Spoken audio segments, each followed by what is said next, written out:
नमस्कार मित्रों, आज की कहानी बहुत खास होने वाली है। वीडियो को लास्ट तक देखना मित्रों। चलते हैं वीडियो की ओर। एक बार भगवान विष्णु जी शेषनाग पर बैठे बैठे बोर हो गए और उन्होंने धरती पर घूमने का विचार मन में किया। वैसे भी कई साल बीत गए थे, धरती पर आए और वह अपनी यात्रा की तैयारी में लग गए। स्वामी को तैयार होता देखकर लक्ष्मी माँ ने पूछा, आज सुबह सुबह कहाँ जाने की तैयारी हो रही है? विष्णु जी ने कहा, है लक्ष्मी, मैं धरती लोक पर घूमने जा रहा हूँ। तो कुछ सोचकर लक्ष्मी माँ ने कहा, हे देव, क्या मैं भी आपके साथ चल सकती हूँ? भगवान विष्णु ने 2 पल सोचा, फिर कहा, एक शर्त पर। तुम मेरे साथ चल सकती हो। तुम धरती पर पहुंचकर उत्तर दिशा की ओर बिल्कुल मत देखना। इसके साथ ही माता लक्ष्मी ने हाँ कह के अपनी मनवा ली। और सुबह सुबह माँ लक्ष्मी और भगवान विष्णु धरती पर पहुंच गए। अभी सूर्य देवता निकल रहे थे। रात बरसात होकर हटी थी। चारों ओर हरियाली ही हरियाली थी। उस समय चारों ओर बहुत शांति थी और धरती बहुत ही सुंदर दिख रही थी। और माँ लक्ष्मी मंत्र मुग्ध होकर धरती को देख रही थी और भूल गई कि पति को क्या वचन देकर आई है। और चारों ओर देखती हुई कब उत्तर दिशा की ओर देखने लगी, पता ही नहीं चला।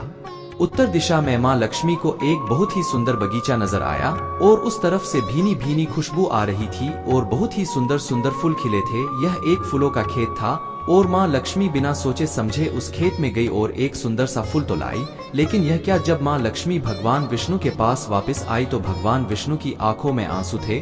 और भगवान विष्णु ने माँ लक्ष्मी को कहा कि कभी भी किसी से बिना पूछे उसका कुछ भी नहीं लेना चाहिए और साथ ही अपना वचन भी याद दिलाया। माँ लक्ष्मी को अपनी भूल का पता चला तो उन्होंने भगवान विष्णु से इस भूल की माफी मांगी। तो भगवान विष्णु ने कहा कि जो तुमने जो भूल की है उसकी सजा तो तुम्हें जरूर मिलेगी।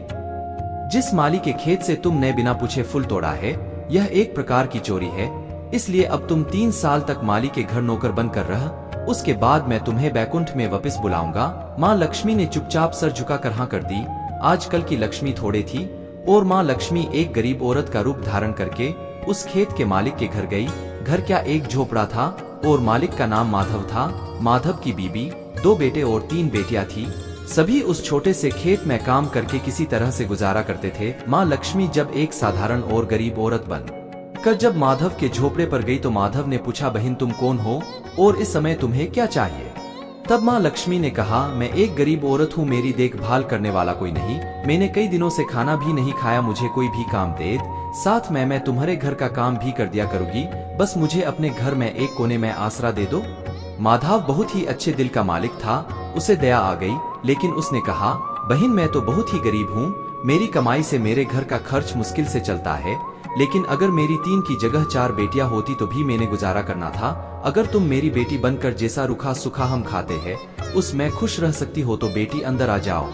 माधव ने माँ लक्ष्मी को अपने झोपड़े में शरण दे दी और माँ लक्ष्मी 3 साल उस माधव के घर पर नौकरानी बनकर रही। जिस दिन माँ लक्ष्मी माधव के घर आई थी उससे दूसरे दिन ही माधव को इतनी आमदनी हुई फूलों से कि शाम को एक गाय खरीद ली। फिर धीरे धीरे माधव ने काफी जमीन खरीद ली और सब ने अच्छे अच्छे कपड़े भी बनवा लिए और फिर एक बड़ा पक्का घर भी बनवा लिया। बेटियों और बीबी ने गहने भी बनवा लिए और अब मकान भी बहुत बड़ा बनवा लिया था। माधव हमेशा सोचता था कि मुझे यह सब इस महिला के आने के बाद मिला है। इस बेटी के रूप में मेरी किस्मत आ गई है मेरी। और अब 2 से 5 साल बीत गए थे, लेकिन माँ लक्ष्मी अब भी घर में और खेत में काम करती थी। एक दिन माधव जब अपने खेतों से काम खत्म करके घर आया तो उसने अपने घर के सामने द्वार पर एक देवी स्वरूप गहनों से लदी एक औरत को देखा। ध्यान से देखकर पहचान गया, अरे यह तो मेरी मुँह बोली चौथी बेटी यानी वही औरत है। और पहचान गया कि यह तो माँ लक्ष्मी है।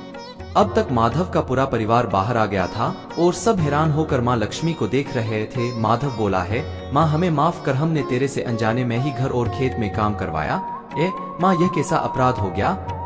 माँ हम सबको माफ कर दे। अब माँ लक्ष्मी मुस्कुराई और बोली, है माधव तुम बहुत ही अच्छे और दयालु व्यक्ति हो। तुमने मुझे अपनी बेटी की तरह से रखा, अपने परिवार के सदस्य की तरह से।